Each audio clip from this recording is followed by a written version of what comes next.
నమస్కారం SS9 news కి స్వాగతం. ముందుగా ముఖ్యాంశాలు.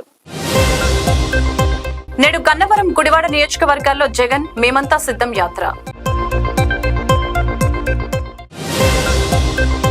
ఎక్కువసార్లు రాళ్ల దాడులు జరిగింది చంద్రబాబు పైనే. తెలంగాణ బీజేపీలో కలవరం. అసెంబ్లీ ఎన్నికల బరిలో నిలిచిన 10 మంది జంప్. కవితను తిహార్ జైలుకు తరలించిన పోలీసులు. ఈ నెల 23 వరకు కస్టడీ. పోస్ట్ ప్రొడక్షన్ దశలో కమల్ హాసన్ ఇండియన్ 2. ఐపీఎల్లో MS ధోని సంచలన రికార్డు. మొట్టమొదటి భారతీయ క్రికెటర్ గా అవతరణ. కృష్ణా జిల్లాలో జగన్ యాత్ర కొనసాగుతోంది. ఈ ఉదయం 9 గంటలకు కేసరపల్లి దగ్గర నుంచి యాత్ర ప్రారంభమైంది. సాయంత్రం 4:30 గుడివాడ శివారు నాగవరపాడులో మేమంతా సిద్ధం సభ జరుగుతుంది. ఈ రాత్రికి ఉంగుటూరు నియోజకవర్గం నారాయణపురం దగ్గర బస చేస్తారు. కాసేపట్లో మేమంతా సిద్ధం యాత్ర గన్నవరం చేరుకుంటుంది. గుడివాడ ఉంగుటూరు జిల్లాలో ఈనాటి యాత్ర కొనసాగుతుంది. ఏపీ ముఖ్యమంత్రి వైఎస్ జగన్ పై జరిగిన రాళ్ల దాడి రాష్ట్ర రాజకీయాల్లో సంచలనంగా మారింది. పెద్ద రాజకీయ చర్చకు ఈ ఘటన తెరలేపింది. జగన్ పై టీడీపీ హత్యాయత్నం చేసిందని వైసీపీ నేతలు ఆరోపిస్తూ ఉండగా మరో కోడికత్త డ్రామాకు తెరతీశారని టీడీపీ నేతలు ఎద్దేవా చేస్తున్నారు. నిన్న టీడీపీ అధినేత చంద్రబాబు, జనసేనాని పవన్ కళ్యాణ్లపై రాళ్ల దాడులు జరిగాయి. విశాఖ జిల్లా గాజువాకలో చంద్రబాబుపై, తెనాలిలో పవన్ కళ్యాణ్ పై దుండగులు రాళ్లు విసిరారు. గాజువాకలో చంద్రబాబు ప్రసంగిస్తున్న సమయంలో ఆయనపైకి రాళ్లు విసిరినప్పటికీ అవి ఆయన వరకు చేరుకోలేదు. ఈ దాడిని గుర్తించిన చంద్రబాబు, భద్రతా సిబ్బంది అప్రమత్తమయ్యారు. దాడికి యత్నించిన వారిని పట్టుకునేందుకు యత్నించగా వాళ్లు పారిపోయారు. ఈ ఘటనపై చంద్రబాబు సీరియస్ అయ్యారు. అందరూ చూడండి, తనపై రాళ్లు వేయడానికి ప్రయత్నిస్తున్నారని ఆయన అన్నారు. అరే, మిమ్మల్ని ప్రజలు వదిలిపెట్టారు, తరిమి తరిమి కొడతారు అని హెచ్చరించారు. వైసీపీ బ్లేడ్ గంజాయి బ్యాచ్ ఇక్కడికి వచ్చిందని అన్నారు. ఇది ఒక చెత్త ప్రభుత్వం, చేతగాని ప్రభుత్వం. ఇది ఒక ఉదాహరణ మాత్రం ఇచ్చాను. ఇక్కడ రాళ్లేసారు వల్ల చూసారా, వస్తా దానికి కూడా వస్తారు. మిమ్మల్ని వదిలిపెట్టరు, ప్రజలు తరిమి తరిమి కొడతారు. రేపటి నుంచి మిమ్మల్ని అందరినీ గంజాయి బ్యాచ్, బ్లేడ్ బ్యాచ్ ఇక్కడ కూడా వచ్చింది. పోలీసులు ఏం చేస్తానో అది లేదు. నిన్న కూడా ఆ డ్రామాకు కూడా వస్తా. విజయవాడలో జరిగిన డ్రామాకు కూడా వస్తాం. మీరు ఇలాంటి చిల్లర పనులు చేస్తే, చిల్లర మూకగాని చేస్తే, ప్రజలు తిరగబడితే మీ బట్టలిప్పి తరిమి తరిమి కొడతారు. బీ కేర్ఫుల్ అని హెచ్చరిస్తున్నా. Jaganmohan Reddy, control your. ఈ జే గ్యాంగ్ ఒకటి ఉంది, వాళ్లకు దొరికాడా?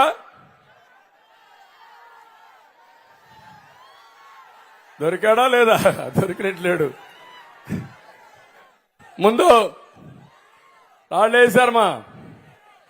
ఇప్పుడు ఈరోజే పవన్ కళ్యాణ్ గారు తెనాల్లో మీటింగ్ పెడితే చేతగాని పిరికి పందలు ఆయన వరాహి పైన రాళ్లేశారు. ఇప్పుడు నేను అడుగుతున్నా మిమ్మల్ని అందరినీ, ఇది తప్పని గట్టిగా చప్పట్లు కొట్టి నిరసన తెలియజేయండి. తెలంగాణ బీజేపీకి వరుస షాకులు తగులుతున్నాయి. ఆ పార్టీ నేతలు ఒక్కొక్కరిగా పార్టీని విడుతున్నారు. గత అసెంబ్లీ ఎన్నికల్లో నిలిచిన అభ్యర్థుల్లో ఇప్పటికే 10 మంది పార్టీకి టాటా చెప్పేశారు. త్వరలోనే మరికొందరు కూడా క్యూలో ఉన్నట్లు ప్రచారం జరుగుతోంది. పార్టీని వీడిన వారిలో నిన్న మొన్నటి వరకు పార్టీలో కీలకంగా వ్యవహరించిన మహబూబ్ నగర్ మాజీ ఎంపీ జితేందర్ రెడ్డి సైతం జంప్ అయ్యారు. వెళ్తూ తనయుడు మిథున్ రెడ్డి, రతన్ పాండు రంగారెడ్డిని వెంట తీసుకువెళ్లారు. రానున్న ఎన్నికల్లో మెజారిటీ స్థానాలను గెలుచుకోవాలన్న పట్టుదలతో ఉన్న బీజేపీ రోజు రోజుకు మరింత బలహీన పడుతుంది. దీంతో నేతలు చేజారకుండా జాగ్రత్తలు పడుతోంది. ఢిల్లీ లిక్కర్ స్కామ్ సిబిఐ కేసులో బీఆర్ఎస్ ఎమ్మెల్సీ కవితకు రౌస్ ఎవెన్యూ కోర్టు 9 రోజుల జ్యుడిషియల్ రిమాండ్ను విధించింది. ఈ నెల 23 వరకు కస్టడీకి ఇస్తున్నట్లు కోర్టు వెల్లడించింది. జ్యుడిషియల్ కస్టడీ నేపథ్యంలో ఆమెను పోలీసులు తిహార్ జైలుకు తరలించారు. మరొక వైపు కోర్టు హాలు నుంచి బయటకు వస్తున్న సమయంలో కవిత మాట్లాడుతూ బీజేపీ నేతలు బయట మాట్లాడుతున్న మాటలని సిబిఐ అధికారులు అడుగుతున్నారని, కొత్త ప్రశ్నలేవి అడగటం లేదని విమర్శించారు. ఇది సిబిఐ కస్టడీ కాదని, బీజేపీ కస్టడీనని దుయ్యబట్టారు. 2 ఏళ్ల నుంచి అడుగుతున్నదే అడుగుతున్నారని విమర్శించారు. సిబిఐ కస్టడీ కాదు, బీజేపీ కస్టడీ. బయట బీజేపీ వాళ్ళు మాట్లాడేది లోపల సిబిఐ వాళ్ళు కూడా అడుగుతున్నారు. అడిగిందే అడుగుతున్నారు. 2 నెలల నుంచి నథింగ్. అంబేద్కర్ జయంతి సందర్భంగా నిన్న గుంటూరు లాడ్జి సెంటర్ నందు టీడీపీ ఎంపీ అభ్యర్థి పెమ్మసాని చంద్రశేఖర్ మరియు కార్యకర్తలు కలిసి అంబేద్కర్ విగ్రహానికి పూలమాలలు వేసి నివాళులు అర్పించారు. దేశానికి అంబేద్కర్ చేసిన కృషి ఎంతో ఉందని, మన రాజ్యాంగంలో అంబేద్కర్ పాత్ర విశ్వసనీయమని తెలిపారు. ఈ కార్యక్రమంలో కాంగ్రెస్ పార్టీ నాయకులు కూడా పాల్గొన్నారు. డైలీ వర్క్ చేసుకునేటువంటి పేదవాళ్ళందరికీ కూడా సమాన హక్కులు ఉండే విధంగా, కనీస వేతనాలు ఉండే విధంగా హక్కుల కోసం పోరాడి వ్యక్తి అంబేద్కర్ గారు. అంటే ఆయన ఈరోజు ఆయన చనిపోయింది సంవత్సరాలైనా కూడా ప్రజల గుండెల్లో నిలిచిపోయారు. ప్రతి సంవత్సరం మనం ఈ మాట్లాడుకుంటూ ఉన్నాం. ఇంకా ఎన్ని చట్టాలు ఉన్నా కూడా కొద్దిగా అసమానతలు జరుగుతూ ఉన్నాయి. వచ్చే 1000 సంవత్సరాలలో ఇలాంటివి ఎప్పుడు ఉండకూడదు. కానీ అంబేద్కర్ గారు మాత్రం ప్రజల గుండెల్లో ఉండాలి తప్పించి అసమానతలు ఉండకూడదని దానికి నా వంతు ప్రయత్నం నేను చేస్తానని తెలియజేసుకుంటున్నాను. డాక్టర్ బాబాసాహెబ్ అంబేద్కర్ జయంతి సందర్భంగా అందరికీ కూడా శుభాకాంక్షలు తెలియజేస్తూ, ఈ దేశంలో అంబేద్కర్ గారి ఆశయాలు సాధన కోసం కృషి చేస్తున్న పార్టీ కానీ వ్యక్తులు ఎవరైనా ఉన్నారంటే కేంద్రంలోని నరేంద్ర మోడీ గారు, భారతీయ జనతా పార్టీ, ఎన్డీఏ కూటమి తప్పితే ఇంకెవరూ లేరు అని కూడా సగర్వంగా చెప్పుకోవచ్చు. ఎందుకంటే ఈ దేశానికి అత్యున్నతమైన పదవి ఏదైతే ఉందో రాష్ట్రపతిగా కూడా ముర్ము గారిని ఎంపిక చేయడం, ఎంపిక చేయడంతో పాటు మరి అనేక మంది పద్మశ్రీ కానీ పద్మ విభూషణలు కానీ కూడా అట్టడిగిన వర్గాల వారిని ఎత్తికి మరీ వారి యొక్క గుర్తించి వారిని గౌరవించడం ఈ యొక్క ఎన్డీఏ గవర్నమెంట్ నరేంద్ర మోడీ గారు చేస్తున్నారు. ఇంత అభివృద్ధి చేస్తూ ఉంటే అట్టడిగిన వర్గాల వాళ్ళకి అనేక సంక్షేమ ఫలాలు తీసుకొచ్చి మరి ఈ రాష్ట్రంలో ఉన్న వైసీపీ ప్రభుత్వం 27 సంక్షేమ పథకాలని రద్దు చేసి వారిని జీవితాలని చిన్నాభిన్నం చేసింది. ఈ రాష్ట్రంలో ఎన్డీఏ ఆధ్వర్యంలోని తెలుగుదేశం, జనసేన, బీజేపీ కూటమి ప్రభుత్వం వస్తుంది. మళ్ళీ 27 పథకాలను కూడా మేము అమలు చేసి ఎస్సీ ఎస్టీ వర్గాలకి న్యాయం చేస్తామని కూడా తెలియజేస్తాం. నియోజకవర్గంలో కూటమి ఎమ్మెల్యే అభ్యర్థి గొండు శంకర్ రూరల్ మండలం కరిమిల్లిపేట గ్రామంలో ప్రచారం చేశారు. శంకర్ మాట్లాడుతూ సామాన్య మధ్యతరగతి ప్రజలతో పాటు అన్ని వర్గాల వారిని వైకాపా మోసపుచ్చిందని తెలిపారు. నవరత్నాలతో ప్రజారంజక పాలన అని గొప్పలు చెప్పి ప్రజలను నయవంచన చేశారని ఆరోపించారు. సంపూర్ణ మద్య నిషేధం హామీని తుంగలో తొక్కి చవకబారు మద్యంతో మహిళల జీవితాలతో ఆడుకుంటున్నారని విమర్శించారు. జగన్మోహన్ రెడ్డి నియంతృత్వ పాలనతో అధోగతి పాలైన రాష్ట్రానికి జవసత్వాలు తెచ్చి అభివృద్ధి బాటలో పరుగులు పెట్టించడానికి చంద్రబాబు కంకణం కట్టుకున్నారని చెప్పారు. ఈ రోజు మన రాష్ట్రం ఎంతో వెనకబడిపోయింది.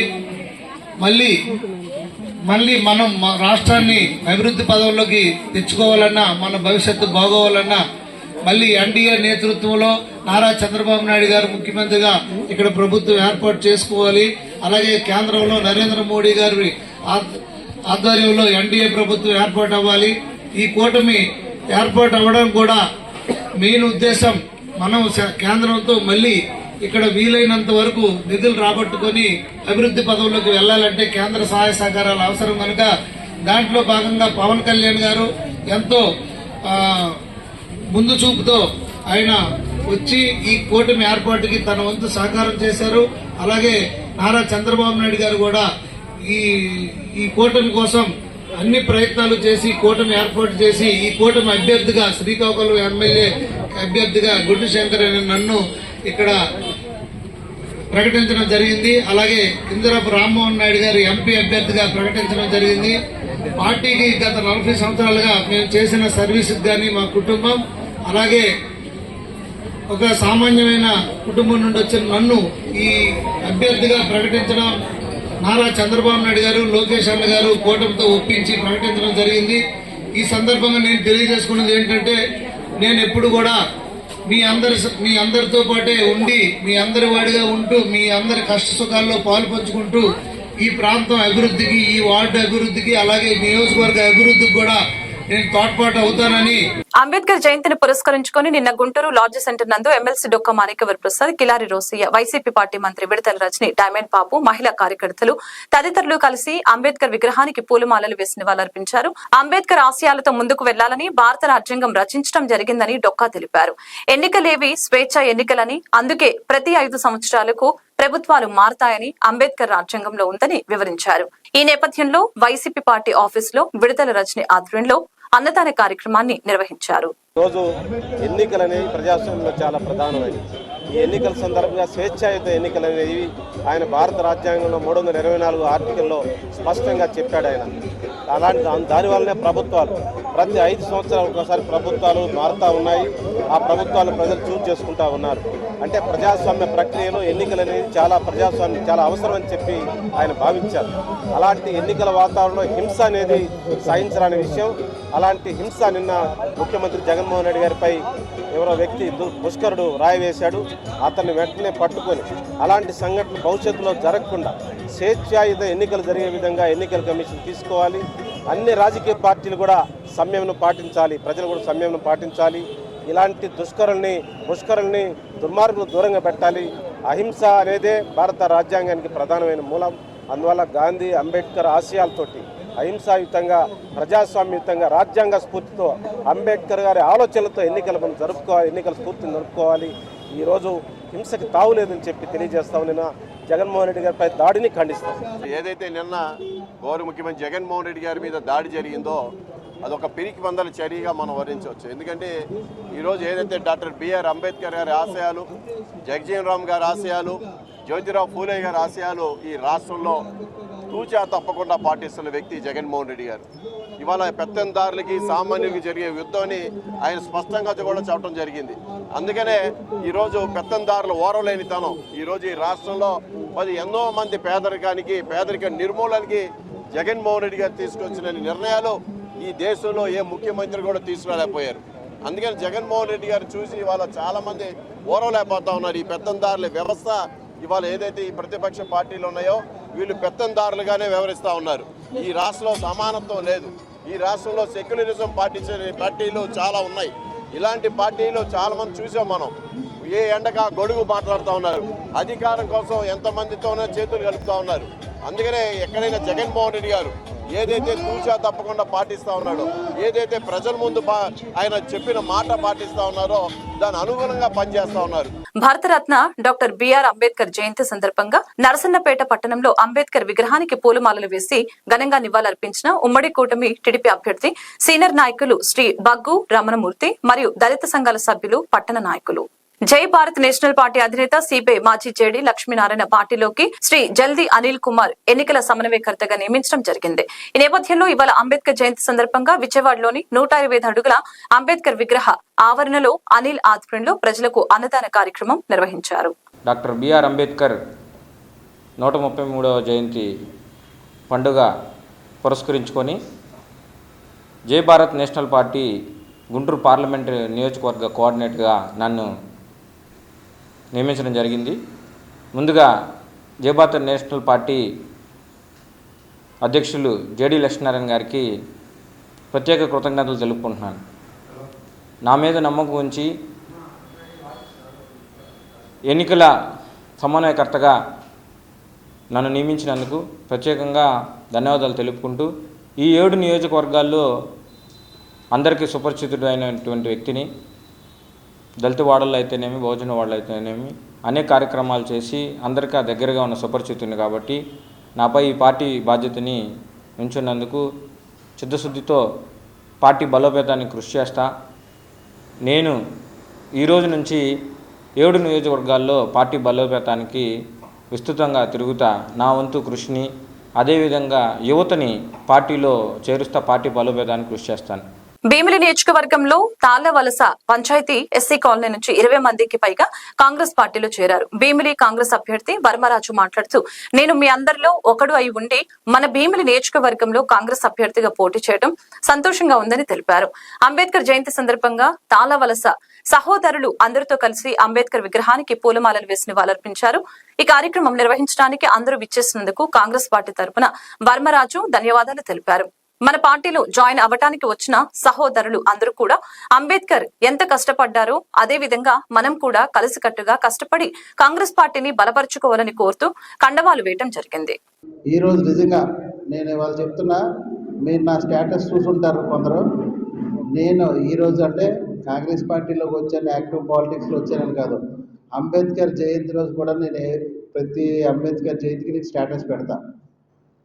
చాలామంది దానివల్ల నాకు విమర్శలు వచ్చాయి, కానీ నేను విమర్శలకి తిరిగి సమాధానం కూడా తిరిగి గట్టిగా ఇచ్చాను. మహేష్ గారు చెప్పినట్టు అంబేద్కర్ ఏ కులానికి ఏ మతానికి గాడ్ ఫాదర్ కాదు, ఇండియాలో ఉన్న ప్రతి భారతీయుడికి ఆయన గాడ్ ఫాదర్. ఎందుకంటే రాజ్యాంగ నిర్మాత ఆయన. ఇవాళ మనం ప్రశాంతంగా మన హక్కుల్ని మనం కాపాడుకుని జీవిస్తున్నామంటే కేవలం అంబేద్కర్. ఏవైతే మనకి మనిషి వాక్ స్వతంత్రం కానీ మన హక్కులు ఉన్నాయి, రాజ్యాంగం కల్పించిన హక్కులు, ఆ హక్కులు మనం ఇవాళ వినియోగించుకుంటున్నాం అంటే కేవలం అంబేద్కర్.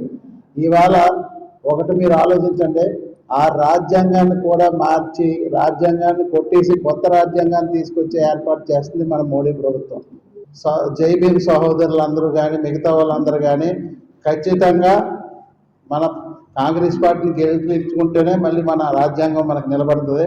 ఎందుకంటే ఆయన లైఫ్ త్యాగం చేసి రాజ్యాంగ నిర్మాత, రాజ్యాంగం పితామహుడైన అలాంటి వ్యక్తి ఆయన జీవితాన్ని, పిల్లల్ని, ఫ్యామిలీని త్యాగం చేసి రాజ్యాంగాన్ని రాస్తే ఇవాళ ఈయన వచ్చి ఓ 10 ఏళ్ళు పిఎం అయ్యాడని ఈయన రాజ్యాంగాన్ని కొట్టేసి కొత్త రాజ్యాంగం తెద్దామని ప్రయత్నాలు ఉన్నాడు. అది జరగకూడదంటే మనకున్నది ఏకైక హక్కు ఓటు హక్కు. దాన్ని మనం ఉపయోగించి బీజేపీకి ఏ పార్టీలు అయితే సపోర్ట్ చేస్తారని నేను చెప్పవసరం లేదు. డైరెక్ట్ ఎలియన్స్ పెట్టుకున్న టీడీపీ కానీ వైసీపీ జనసేన కానీ ఈ 2 డైరెక్ట్ ఎలియన్స్లు ఉన్నాయి. ఈ 3 పార్టీలకి మీరు ఓటు వేసారంటే ఎవరైనా ఖచ్చితంగా రాజ్యాంగం మనం కోల్పోతాం. దయించి మనందరం మన రాజ్యాంగాన్ని మనం కాపాడుకోవాలి, అంబేద్కర్ ఇచ్చిన హక్కులు మనం కాపాడుకోవాలంటే ఖచ్చితంగా మనం కాంగ్రెస్ పార్టీకి ఓటేసి గెలిపించాలని కోరుకుంటాం. శ్రీకాకుళం డాడీ హెల్పింగ్ ఫౌండేషన్ ఆధ్వర్యంలో చేస్తున్న సేవా కార్యక్రమాలకు ఎంతో అభినందనీయమని ప్రముఖ hero Krishnam Raju, rebel star Prabhas fans association ఉమ్మడి ఆంధ్రప్రదేశ్ గౌరవ సలహాదారుడు జొన్నలగడ్డ శ్రీరామశాస్త్రి కొనియాడారు. అనంతరం ప్రభాస్ సూర్య చేతుల మీదుగా పేదలకు నిత్యావసర వస్తువులు పంపిణీ చేశారు.